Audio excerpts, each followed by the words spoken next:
शिक्षा के क्षेत्र में छात्रों से लेकर अध्यापक और अभिभावकों से लेकर शिक्षाविद सुधार की बात करते हैं। सुधार एक ऐसी प्रक्रिया है जिसमें हम मानते हैं कि पहले कुछ कमी थी जिसे सुधरने की जरूरत है। 29 जुलाई की शाम प्रेस इन्फॉर्मेशन ब्यूरो की एक विज्ञप्ति में बताया गया कि प्रधानमंत्री नरेंद्र मोदी की अध्यक्षता में बने केंद्रीय मंत्रिमंडल ने 34 साल बाद नई शिक्षा नीति को मंजूरी दे दी है। नई शिक्षा नीति के अंतर्गत हायर एजुकेशन में ही नहीं, स्कूली शिक्षा में भी परिवर्तन लाया गया है। आज के कार्यक्रम में हम जानेंगे कि क्या है वे मुख्य बदलाव और शामिल करेंगे कुछ मेहमानों को भी, जानेंगे उनकी राय। मगर उससे पहले जानते हैं नई शिक्षा नीति में लाए गए कुछ मुख्य बदलावों को।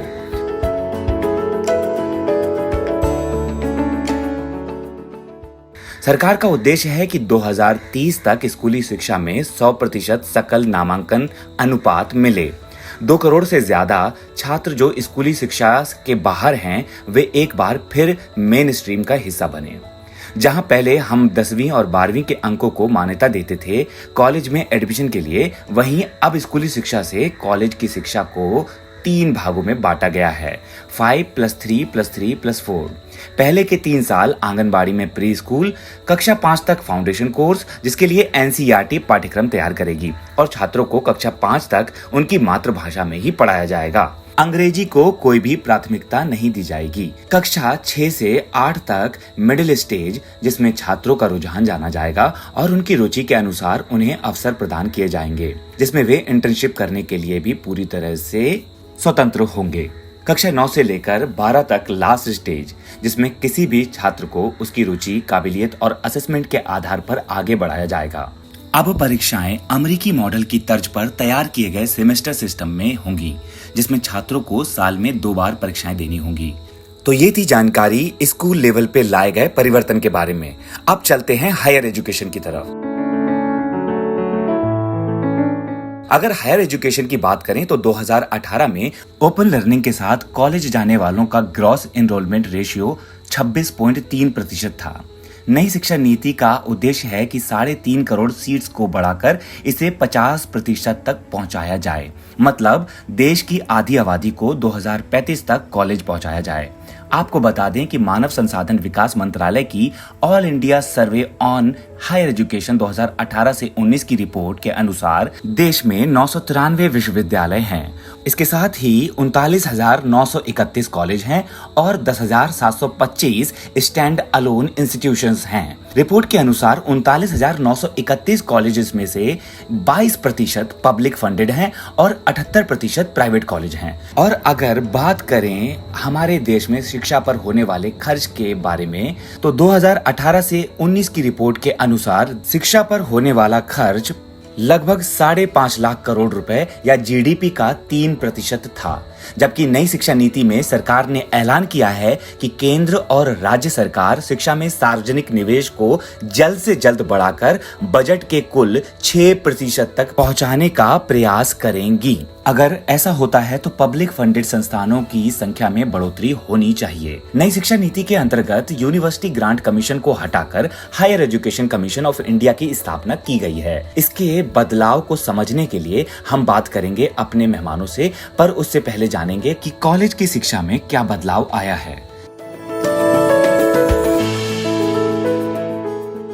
ग्रेजुएशन कोर्स 4 साल का होगा, पर ये मल्टीपल एंट्री और मल्टीपल एग्जिट बेस्ड होगा। मतलब अगर कोई 1 साल के बाद कॉलेज की पढ़ाई छोड़ता है तो उसे सर्टिफिकेट कोर्स दिया जाएगा।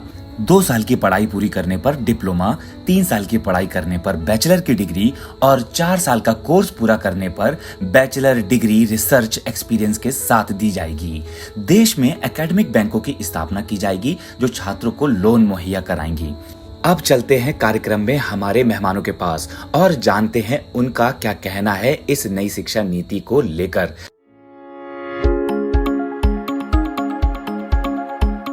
और अब हम चलते हैं voluntary health association of India की रुचिका त्रिपाठी के पास, जिन्होंने हाल में ही दिल्ली विश्वविद्यालय से अपनी एमफिल की शिक्षा प्राप्त की है। इससे पहले मैं चाहूंगा कि आप अपने आप को हमारे श्रोताओं से रूबरू कराएं, अपने आप को हमारे श्रोताओं से परिचित कराएं। शुक्रिया अरुण। नमस्कार, मेरा नाम रुचिका त्रिपाठी है। मैंने दिल्ली विश्वविद्यालय से एमफिल तक की शिक्षा ग्रहण की है। फिलहाल मैं दिल्ली स्थित एक हेल्थ एंड डेवलपमेंट ऑर्गेनाइजेशन के पॉलिसी रिसर्च डिपार्टमेंट में रिसर्च ऑफिसर के तौर पर नियुक्त हूँ। तो रुचिका जी, मेरा सबसे पहला आपसे जो सवाल है, आपने बताया कि दिल्ली विश्वविद्यालय से अभी हाल फिलहाल ही आपने एमफिल की शिक्षा प्राप्त की है। नई शिक्षा नीति में एमफिल को स्क्रैप कर दिया गया है, एमफिल को हटा दिया गया है, तो उस पर आपकी क्या प्रतिक्रिया है? अगर मैं व्यक्तिगत रूप से देखूं तो एमफिल मेरे लिए एक ब्रिज का काम करी गई थी, क्योंकि उस समय मैं श्योर नहीं थी कि मैं पीएचडी करना चाहती हूँ या आगे जॉब करना चाहती हूँ, बट मुझे पता था कि मेरा माइंड रिसर्च इंक्लाइंड है, तो इसलिए मास्टर्स के बाद मैंने एमफिल को चुना। और ऐसा नहीं था कि मैं एक तरीके से उसको समय बस निपटा रही थी उसमें, नहीं, मुझे एक्चुअली में रिसर्च में इंटरेस्ट था। तो उसके बाद एमफिल करने के बाद मेरे अंदर क्लैरिटी आई, मुझे समझ में आया कि मैं आगे क्या करना चाहती हूँ। ऐसा मेरे अकेले के साथ नहीं होता है, ऐसा बहुत से बच्चों के साथ होता है, और सोशल साइंसेज में स्पेशली ये देखा जाता है कि बच्चे पीएचडी में 5 साल 6 साल नहीं लगाना चाहते हैं। वो चाहते हैं कि उन्हें जल्दी ही एक रिसर्च लेवल डिग्री मिल जाए, उसके बाद वो जॉब्स के लिए अप्लाई कर सके। तो एमफिल उस प्रकार का एक काम करती थी। तो एमफिल डिसकंटिन्यू होने की बात पे मुझे थोड़ा सा जिसको कहेंगे अफसोस हुआ है, परंतु अगर इस डिसीजन को अगर ये इम्प्लीमेंट करने का सोचते हैं और उसके साथ साथ ये अंडर ग्रेजुएट और मास्टर्स का जो स्ट्रक्चरिंग है उसको अगर ये स्ट्रेंथन करते हैं और उसमें रिसर्च इनकलकेट करते हैं, तो इसमें कोई बुराई नहीं है। तो वो समय ही बताएगा कि कैसे ये आगे जाता है। जी बिल्कुल। अभी सरकार ने जो नई शिक्षा नीति में एक जो चीज जोड़ी है वो है ये कि एकेडमिक बैंक खोले जाएंगे जो छात्रों को लोन मुहैया कराएंगे। गरीब छात्रों के लिए ये बैंक कितने मददगार साबित होंगे? यह एक काफी अच्छा जिसको कहेंगे आइडिया है, क्योंकि कई बार बच्चे अच्छे एजुकेशन से इसीलिए दूर रह जाते हैं क्योंकि पैसे नहीं होते हैं या फिर क्रेडिट लेने के लिए उनके पास कोई कोलैटरल नहीं होता है। तो काफी अच्छा एक आइडिया है। हम उम्मीद करते हैं कि इससे कुछ बच्चों को लाभ होगा और शायद इसको एक लार्ज स्केल पर ये इम्प्लीमेंट कर पाएंगे, क्योंकि ये मुद्रा की ही एक पैरेलल एक स्कीम मानी जाएगी। मुद्रा अगर आप एम्प्लॉयमेंट जनरेशन के लिए देखते हैं तो ये एक एजुकेशन सीड की तरह हम देख सकते हैं। तो काफी अच्छा आइडिया है ये। जी जी। रुचिका जी, मानव संसाधन विकास मंत्रालय की all India survey on higher education 2018-19 की रिपोर्ट के अनुसार शिक्षा पर होने वाला खर्च 5.5 लाख करोड़ रुपए या फिर जीडीपी का 3% था। जबकि नई शिक्षा नीति में सरकार ने ऐलान किया है कि केंद्र और राज्य शिक्षा में सार्वजनिक निवेश को जल्द से जल्द बढ़ाकर बजट के कुल 6% तक पहुंचाएंगे जी, या ऐसी कोशिश करेंगे। तो इस कदम पर आप इसको कैसे देखती हैं? पढ़ने में ये काफी अच्छा लगता है, सुनने में हमें काफी अच्छा लगता है कि एजुकेशन पे आप खर्चे को सीधे डबल करने का प्लान कर रहे हैं, लेकिन मेरी नजर इस बात पे रहेगी कि जो केंद्र और राज्य का जो रेशियो होता है ये क्या वो रेशियो चेंज होता है कि नहीं। क्योंकि अगर हम देखें तो ये तो आपने बजट का बताया कि 3 से 6% लेकर जाना चाहते हैं, तो अगर हम सिर्फ देखें कि शिक्षा में ये लोग कितना खर्च करते हैं, तो केंद्र और राज्य मिलकर शिक्षा पर करीब 10% खर्च करते हैं। तो ये थोड़ा बहुत पॉइंट 1-2 ऊपर नीचे जाता है हर साल। और यही पॉलिसी जहां ये 3 से 6 ले जाने की बात करती है, वहीं पे साइड बाय साइड ये यह भी कहती है कि हम शिक्षा पे ही जो सिर्फ खर्चा है टोटल हमारी जीडीपी से जो रेशियो में आता है उसको हम 10 से 20% ले जाने का सोच रहे हैं अगले 10 वर्षों के अंदर। लेकिन कहीं पर भी यह बात नहीं करते कि केंद्र कितना खर्चा करेगा और राज्य उसमें कितना खर्च करेंगे। और अभी का जो सिचुएशन है उसमें राज्य 75% के अराउंड खर्च करते हैं ओवरऑल। तो अगर आप बढ़ाना चाहते हैं, चाहे आप बजट के ही सेक्शन में देखें या फिर आप सिर्फ अगर एजुकेशन का आप कितना खर्च कर रहे हो उस पर देखें, तो राज्यों को अगर आप सपोर्ट नहीं करेंगे तो ये कैसे बढ़ेगा उस पर बहुत बड़ा निर्भर करता है।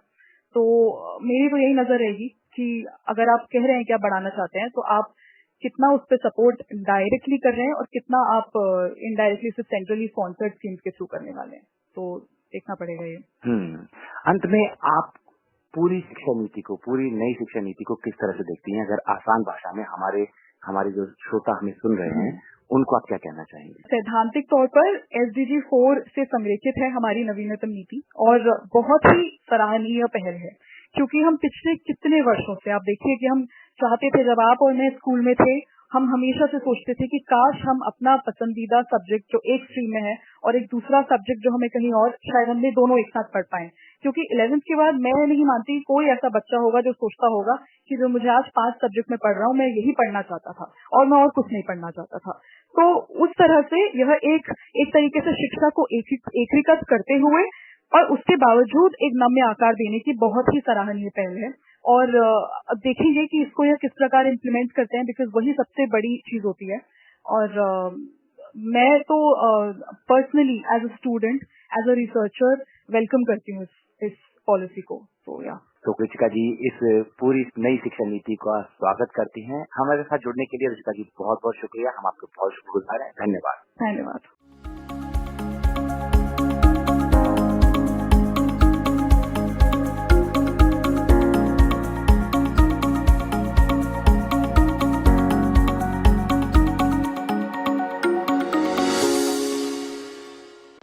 और अब हमारे साथ कार्यक्रम में जुड़ गए हैं वरुण चौधरी, जो कि दिल्ली विश्वविद्यालय के छात्र रहे हैं और उस समय छात्र रहे हैं जब वहां पर FYUP लागू किया गया था।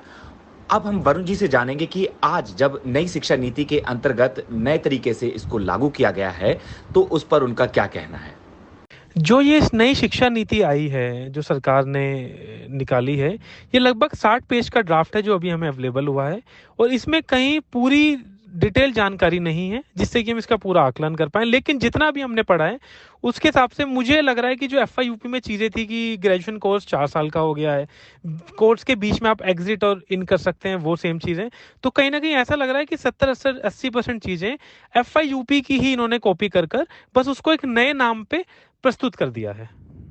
तो एज अ स्टूडेंट आप इस नई शिक्षा नीति के लागू होने पर नए छात्रों को क्या संदेश देना चाहते हैं।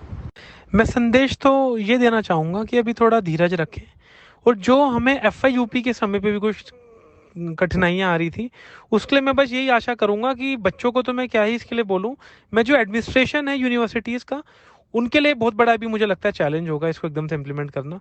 और बच्चों का भी मुझे लगता है 2 या 3 दिन हुए इस नीति को आए हुए, अभी जो क्लैरिटी है बच्चों के पॉइंट ऑफ व्यू से उनको डर लग रहा है कि कहीं ये प्राइवेटाइजेशन की तरफ ज़्यादा तो नहीं बढ़ गया। तो उसके लिए सरकार भी क्लैरिटी लाए और बच्चों को भी थोड़ा धीरज रख के अभी पूरा इसको पढ़ना चाहिए और पूरा एक डिटेल ड्राफ्ट सरकार को निकालना चाहिए जिससे बच्चों को भी क्लैरिटी हो जाए, फिर बच्चे भी ढंग से इस पर अपना व्यू दे पाएंगे। अभी तो मेरा यही है सिर्फ बच्चों के लिए कि एक बार इसका डिटेल वो आने दें, उस पर आकलन करें और आखिरकार ये शिक्षा नीति खाली 1 या 2 बच्चों के लिए नहीं है, पूरे देश के युवाओं के भविष्य के लिए। तो इस पर और अध्ययन हमें करना चाहिए, खासकर बच्चों को भी। इसका डिटेल्ड वर्जन आने दें और तब इसका आकलन करें, ये कहना है वरुण जी का। वरुण जी बहुत बहुत शुक्रिया कार्यक्रम में शामिल होने के लिए। धन्यवाद।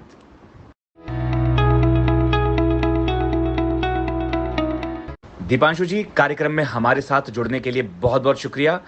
और सबसे पहले आपसे हमारा अनुरोध है कि आप अपने आप को हमारे श्रोताओं से रूबरू कराएं, प्लीज। नमस्कार जी, बहुत बहुत धन्यवाद मुझे अपने कार्यक्रम में आमंत्रित करने के लिए। मैं फ़िलहाल ऑब्जर्वर रिसर्च फाउंडेशन करके दिल्ली में एक पॉलिसी थिंक टैंक है जिसके अंदर बतौर पॉलिसी इंटर्न काम कर रहा हूँ और अगले साल यूनिवर्सिटी ऑफ शिकागो अमेरिका अपनी मास्टर्स इन पब्लिक पॉलिसी की डिग्री के लिए जाऊँगा। और 2017 में मैंने Shri Ram college of commerce से अपनी BCom ऑनर्स की डिग्री हासिल करी थी। दीपांशु जी सबसे पहले हम आपसे जानना चाहते हैं कि एक युवा होने के नाते और आप खुद भी विदेश में पढ़ने के लिए जा रहे हैं, तो इस नई शिक्षा नीति पर आपका क्या विचार है, आप इसे कैसे समझाएंगे हमारे श्रोताओं को आसान भाषा में। जी, शिक्षा का बहुत बड़ा रोल होता है किसी भी देश को सशक्त बनाने में। हमारी शिक्षा व्यवस्था आज तक ऐसी थी जो हमारे देश की डेवलपमेंट के अंदर एक तरीके से सहायक ना होकर रुकावट पैदा करती थी। तो ये मैं कह सकता हूँ कि अब जो भारत सरकार शिक्षा नीति लेके आई है, उस शिक्षा नीति के माध्यम से भारत सरकार ने ये साफ संकेत दे दिया है कि अब हम दुनिया से मुकाबला करने के लिए बिल्कुल रेडी हैं। अब हमारी शिक्षा व्यवस्था से जो भी विद्यार्थी निकलेगा वो अपनी उम्र के किसी भी बच्चे से दुनिया भर में compete करने के लिए बिल्कुल रेडी हो जाएगा। उसके पास वो स्किल और टैलेंट अब सिस्टम की तरफ से मिलेंगे जिसके बेसिस पर वो दुनिया भर में हर बच्चे से मुकाबला कर पाएगा। सबसे इंपॉर्टेंट है 3 चीज़ें इस नीति के अंदर। सबसे पहला कि भारत सरकार ने शिक्षा व्यवस्था पर खर्च होने वाला पैसा अब बढ़ा दिया है, उसका बजट अब बढ़ा दिया है। पहले अगर 4 या 3 कुछ अगर खर्च होता था शिक्षा व्यवस्था पर, तो वो अब 6% के आसपास खर्च हो जाएगा GDP का। दूसरा ये कि उस खर्चे को, उस पैसे को स्कूल, कॉलेज और बाकी तमाम शिक्षा संस्थान कैसे यूज करेंगे, उसके लिए सरकार ने बहुत सारे ऑप्शंस अब खोल दिए हैं। तीसरी सबसे इंपॉर्टेंट चीज कि सरकार का काम होता है ग्रासरूट्स लेवल पर निर्णय लेने की शक्ति को बढ़ाना, डिसीजन मेकिंग पावर को नीचे तक भेजना। इसीलिए ये बहुत ज़रूरी है कि हमारे स्कूल, हमारे कॉलेज ये बेटर तय कर पाएँ कि उस खर्चे का वो उपयोग कैसे करेंगे। तो इस नेशनल एजुकेशन पॉलिसी के बिहाफ पर सरकार ने तमाम उन शिक्षा संस्थाओं को ये पावर दी है, ये आज़ादी दी है कि वो अपना फाइनेंशियल, एडमिनिस्ट्रेटिव या एकेडमिक डिसीजन वो खुद ले पाएँ। सरकार की उसमें रोक टोक कम रहेगी और कॉलेज, यूनिवर्सिटी और बाकी संस्थान जो हैं वो उस डिसीजन को अपने मुताबिक ले पाएंगे। तो ये फ्रीडम बहुत इंपॉर्टेंट थी। तो तमाम ये जो 3 चीज़ें हैं, इसके कारण अब हमारी शिक्षा व्यवस्था और ज़्यादा बेटर हो जाएगी। ये शिक्षा नीति ग्रास रूट लेवल पर ही नहीं पहुंचेगी बल्कि शिक्षा संस्थानों को स्वतंत्रता भी प्रदान करेगी। दीपांशु जी, अगर आप अंत में हमारे श्रोताओं से कुछ कहना चाहते हैं तो प्लीज जरूर कहिएगा। जी, मैं अपने श्रोताओं से ये कहना चाहूँगा कि किसी भी बच्चे का सबसे पहला विद्यालय जीवन में उसका घर होता है, उसके माँ बाप होते हैं। ये नई शिक्षा नीति तभी सफल हो पाएगी जब हम अपने घर पर पढ़ाई को लेकर जो हमारा माइंडसेट है, बच्चे के करियर को लेकर जो माइंडसेट है, उसको चेंज करेंगे और उसको लेके बहुत ओपन माइंडेड और इंडिपेंडेंट हो जाएंगे। हम इस चीज़ पे अगर ध्यान दें कि बच्चे के अंदर क्या टैलेंट है और किस तरह का करियर उस टैलेंट के अंदर निकल सकता है, तो ये बहुत इंपॉर्टेंट है, बजाय सिर्फ ये सोचने के कि आज के ज़माने में सिर्फ डॉक्टर या इंजीनियर सफल होते हैं। इस शिक्षा नीति को हम तभी सशक्त बना पाएंगे जब हम उस शिक्षा नीति के अनुकूल अपने बच्चे की मानसिकता घर में बना पाएंगे। दीपांशु जी, कार्यक्रम में शामिल होने के लिए एक बार फिर से आपका बहुत बहुत धन्यवाद और शिकागो में हम आपके उज्जवल भविष्य की कामना करते हैं। शुक्रिया। धन्यवाद।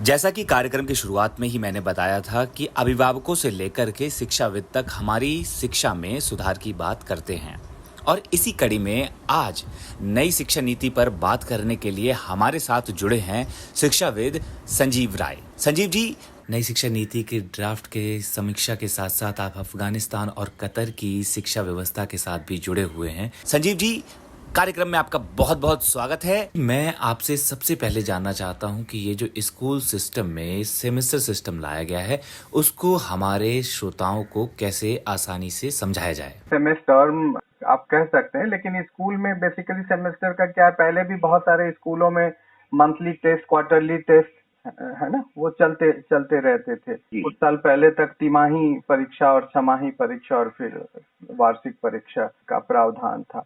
तो वो तो कोई मेजर बदलाव नहीं है, बड़ा बदलाव नहीं है। एक बदलाव जो इसमें प्रस्तावित है, जो स्ट्रक्चरल चेंज है, कि जो अभी तक औपचारिक शिक्षा जो थी वो 6 साल से शुरू होती थी।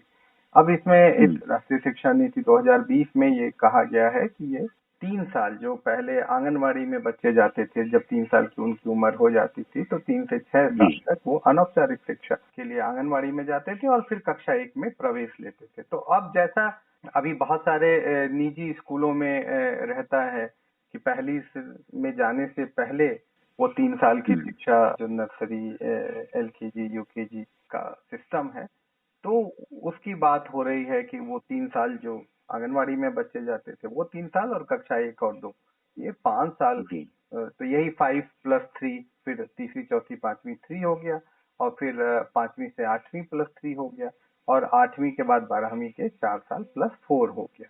लेकिन अब इसमें ये देखना होगा कि वो आंगनवाड़ी में जो कंपोनेंट है वो स्कूल में कैसे आएगा, फिर वो स्कूल क्या 3 साल के बच्चों के नजदीक है, स्पेशली रूरल एरियाज में वो है, फिर स्कूल में क्या उतना इंफ्रास्ट्रक्चर है, क्या वहाँ पे उस तरह के शिक्षक होंगे जो ये 3 साल से 6 साल के बच्चों को औपचारिक शिक्षा में मदद करेंगे। तो ये बहुत सारे सवाल हैं जिसका जवाब जब इम्प्लीमेंटेशन प्लान बनेगा तो उसमें मिलेगा। क्योंकि देखिए, नीति क्या है, नीति तो एक डॉक्यूमेंट है, पॉलिसी डॉक्यूमेंट है, जो कुछ लोगों के हाथ में है कि ये विचार है और इसको हमने लिख दिया। अब वो इतने बड़े देश में जब उसको आप नीचे ले जाएंगे, उसके लिए संसाधन चाहिए, उसके लिए इंफ्रास्ट्रक्चर चाहिए, उसके लिए मशीनरी चाहिए, उसके लिए लोग चाहिए, और इसमें केंद्र और राज्य दोनों की भूमिका होती है। शिक्षा जो है वो समवर्ती सूची का विषय है, तो इसमें अलग अलग राज्य हैं,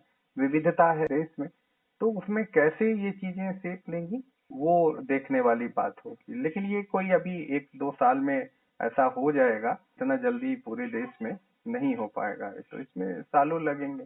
संजीव जी, मैं आपसे जानना चाहूंगा कि स्कूल से जो स्ट्रीम सिस्टम हटाया गया है उस पर आपका क्या कहना है? नहीं, वो उसको ऐसे खत्म नहीं किया गया है। वो जैसे ये है ना कि जैसे आपको फिजिक्स, केमिस्ट्री, मैथ्स ही पढ़ना होता था, ठीक है, आपको तीनों एक साथ पढ़ना है, या बायोलॉजी के साथ आपको केमिस्ट्री पढ़ना है। अब वो बाउंड्रीज जो थी वो हटा दी गई हैं। तो जैसे आप ये है कि आप बायोलॉजी पढ़ रहे हैं तो उसके साथ आप मास कम्युनिकेशन भी आप पढ़ सकते हैं, उसके साथ आप सोशियोलॉजी भी पढ़ सकते हैं। तो ये तो एक अच्छा कदम है, ये तो अच्छा कदम है, क्योंकि अगर आपकी किसी की रुचि है तो स्ट्रक्चर, स्कूल के स्ट्रक्चर को उसमें बाधा नहीं बनना चाहिए, और जो विषय चाहे तो पढ़ ले। तो ये तो एक सराहनीय कदम है। एक जो और अहम बदलाव लाया गया है नई शिक्षा नीति के द्वारा, वो है 5वीं तक की शिक्षा क्षेत्रीय भाषा या राष्ट्रीय भाषा में होगी। इस पर आपकी क्या प्रतिक्रिया है सर? देखिए, शिक्षा के दृष्टिकोण से ये बहुत सराहनीय कदम है, ठीक है, कि मातृभाषा में शिक्षा होती है तो उससे फाउंडेशनल लर्निंग जो होती है वो स्ट्रांग होती है, ये शिक्षा के दृष्टिकोण से। लेकिन अब इसमें दो तीन चीजें ध्यान देने की बात है कि अब as a pedagogue, as a शिक्षाविद, तो लोग इसको कह रहे हैं कि ये बहुत अच्छी बात है, लेकिन क्या पेरेंट्स के एस्पिरेशंस क्या हैं, पेरेंट्स के एस्पिरेशंस क्या हैं, वो भी देखना होगा। प्लस दूसरा, क्या ये पॉलिसी बाध्यकारी होगी, क्या ये कहेगी कि नहीं मातृभाषा में ही शिक्षा होनी चाहिए, या ये ऑप्शनल होगा। अब मातृभाषा कैसे डिसाइड होगी? दिल्ली में जैसे मान लीजिए कि आपके पास एक स्कूल है जिसमें कुछ बंगाली स्पीकिंग बच्चे हैं, कुछ उड़िया स्पीकिंग बच्चे हैं, कुछ भोजपुरी स्पीकिंग है, कुछ मैथिली है, कुछ गुजराती है। अब उस स्कूल में मातृभाषा कैसे चलेगी? क्या अलग अलग भाषाओं के शिक्षक होंगे? उतना संभव नहीं है रिसोर्सेज के वजह से। तो उसमें जो डोमिनेंट लैंग्वेज होगी उसी में चलेगा। तो अर्बन उसमें तो ये भी चुनौती आएगी कि मातृभाषा कैसे डिसाइड होगी। प्लस अगर ऑप्शन होगा कि आपको ये भाषा में से एक चुनना है, तो उस स्थिति में देखना होगा, क्योंकि हो सकता है कि मान लीजिए मेरी मातृभाषा कुछ और हो, लेकिन मैं एज ए पेरेंट हो सकता है मैं कहूँ कि नहीं, मैं अपने बच्चे को अंग्रेजी पढ़ाना चाहता हूँ। तो अब उसकी प्रैक्टिकलिटी को देखना होगा कि कितने रिसोर्सेज हैं, कितने शिक्षक हैं, और मातृभाषा क्या सभी स्कूलों के लिए बाध्यकारी है या ऑप्शनल है। तो इसलिए अभी उसका डिटेल जब तक प्लान ऑफ एक्शन नहीं बनता है, मतलब बहुत कुछ कहना संभव नहीं है। संजीव जी, कार्यक्रम में हमारे साथ जुड़ने के लिए बहुत बहुत धन्यवाद।